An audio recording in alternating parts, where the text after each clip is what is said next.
લિંબાયત વિસ્તારમાં માનવ તસ્કરીનો એક ચોંકાવનારો કિસ્સો સામે આવ્યો છે, જે એક ગરીબ શ્રમજીવી પરિવારની સગીર દીકરીને નશાની કારક પદાર્થો પીવડાવીને 10 દિવસની અંદર 2 વખત વેચવામાં આવી હોવાનું અને તેના બળજબરીપૂર્વક લગ્ન કરવામાં આવ્યા હોવાનું સામે આવ્યું છે।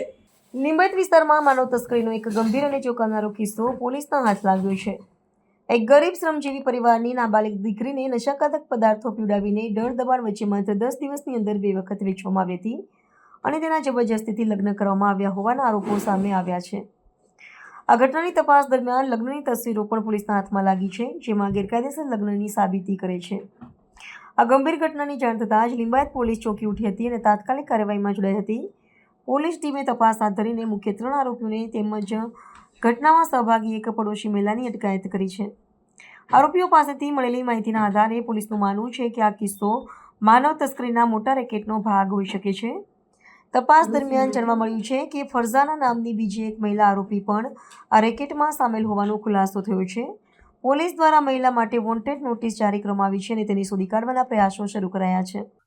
લિંબાયત પોલીસ સ્ટેશનમાં વિસ્તારમાં રહેતી એક કિશોરીની માતાએ લિંબાયત પોસ્ટે ખાતે એક ફરિયાદ આપેલ છે કે પોતાની જે નાબાલિગ કિશોરી છે એને એની બાજુમાં રહેતા નૂરી શેખ, વસીમ શેખ અને ફરઝાના આ ત્રણેય લોકોએ એને લલચાવી ફોસલાવી અને એક લસકાણામાં રહેતા શોએબ સાથે નિકાહ કરાવે છે। શોએબના ઘરે લસકાણા ખાતે નિકાહ કરવામાં આવેલ અને શોએબ પણ આ લોકો જાણતા હોવા છતાં કે નાબાલિગ છે છતાં એની સાથે ત્યાં 3 દિવસ આ કિશોરીને રાખેલ છે અને ત્યાંથી પછી ફરીવાર આ લોકો જે આરોપીઓ છે એને ત્યાંથી લઈ અને મહારાષ્ટ્રના સોલાપુર ખાતે અને ફરીવાર એક વ્યક્તિ સાથે લગ્ન કરાવેલ હોવાની હકીકત ફરિયાદમાં જણાવેલ છે।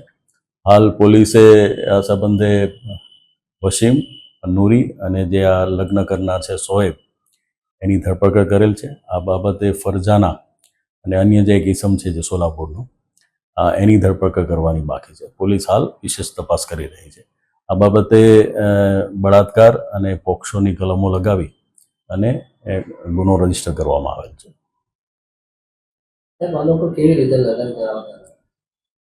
એ અહીંથી એને જે છોકરી છે એ કેટરિંગના કામ માટે અવારનવાર આ લોકો સાથે જતી હતી। એ દરમિયાન એ લોકોએ છોકરીને ડરાવી, ધમકાવી, લલચાવી અને આ જે છે શોએબ લસકાણા ખાતે એના ઘરે લઈ ગયેલા અને ત્યાં એમની ધાર્મિક વિધિ પ્રમાણે એના મેરેજ કરાવેલા એવું હાલ જણાય આવે। આજ રોજ સુરત શહેરના લિંબાયત પોલીસ સ્ટેશનમાં એક 15 વર્ષીય દીકરીની ફરિયાદ દાખલ થઈ છે। દીકરીની સાથે જે બનાવ બન્યો છે એ ખૂબ ગંભીર અને સંવેદનશીલ બનાવ છે।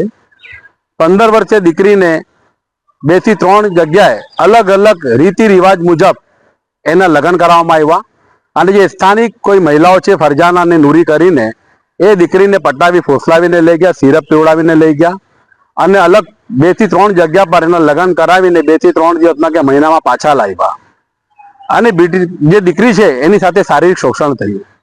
એ દીકરી ખૂબ આર્થિક રીતે નબળા પરિવારની છે, ગરીબ ઘરની છે।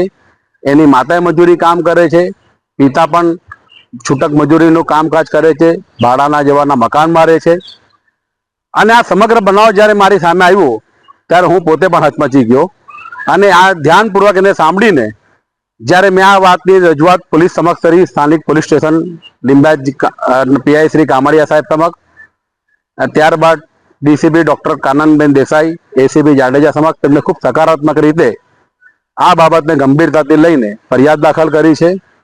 આ સમગ્ર બાબતમાં મારી પોલીસ તંત્રને એટલી જ અપીલ છે કે લિંબાયત વિસ્તાર એક ગરીબ શ્રમિક પરિવારોનો વિસ્તાર છે ને આવી રીતે જે મહિલાઓ છે જે કૃત્ય કરી રહી છે એ મહિલાઓની એક ચોક્કસ ટોળકી યા કોઈના ઇશારે યા કોઈ ઓર્ગેનાઇઝેશન યા કોઈ કટ્ટરવાદી સંગઠનના ઇશારે આવી રીતે ગરીબ ઘરની દીકરીઓને ટાર્ગેટ કરી રહી છે અને એમને અન્ય સ્થળે કે અન્ય જગ્યા પર બીજા, ત્રીજા, ચોથા વ્યક્તિઓ સાથે લગ્નો કરાવીને એના 2-3 દિવસ પછી લગ્નો તોડાવીને પૈસાનો વહીવટ કરી છે, રૂપિયાનો વહીવટ કરી રહી છે। આ રીતે એ લોકો સમાજને પણ બદનામ કરી રહ્યા છે અને નાની દીકરીઓને પીંખી રહ્યા છે। મારી અપીલ એટલી જ છે કે આ જે કોઈ ચલાવનાર રેકેટ જે ચલાવી રહ્યા છે એમની સામે કડકમાં કડક અને દાખલારૂપ કાર્યવાહી થવી જોઈએ. કોઈ પણ ભોગે એમને બક્ષવાના જોઈએ. એનું કારણ એટલા માટે છે કે આવનારી અમારી પેઢી કે આવનારી કોઈ પણ ગરીબ ઘરની દીકરી હોય કે સારા સમાજની દીકરી હોય કે ઉચ્ચ વર્ગની દીકરી હોય એની સાથે પણ આ બનાવ ન બને એની તકેદારી રાખવાની આપણા સૌની જવાબદારી છે. સ્થાનિક સામાજિક આગેવાનો અને સંગઠનોને મારી અપીલ છે કે આ પીડિત દીકરી સાથે અને પીડિત પરિવાર સાથે મજબૂતીથી ઉભા રહે, એમને સમર્થન આપે, એમને સહકાર આપે અને આવી રીતે આ કૃત્યો જે એમને કરાવ્યો છે એ ટોળકીએ બીજી પણ જે દીકરીઓને ટાર્ગેટ કરી હોય એ દીકરીઓને સામે લાવીને પોલીસ સમક્ષ મૂકે કે જેના કારણે પોલીસ તપાસ વધુ મજબૂત રીતે થઈ શકે.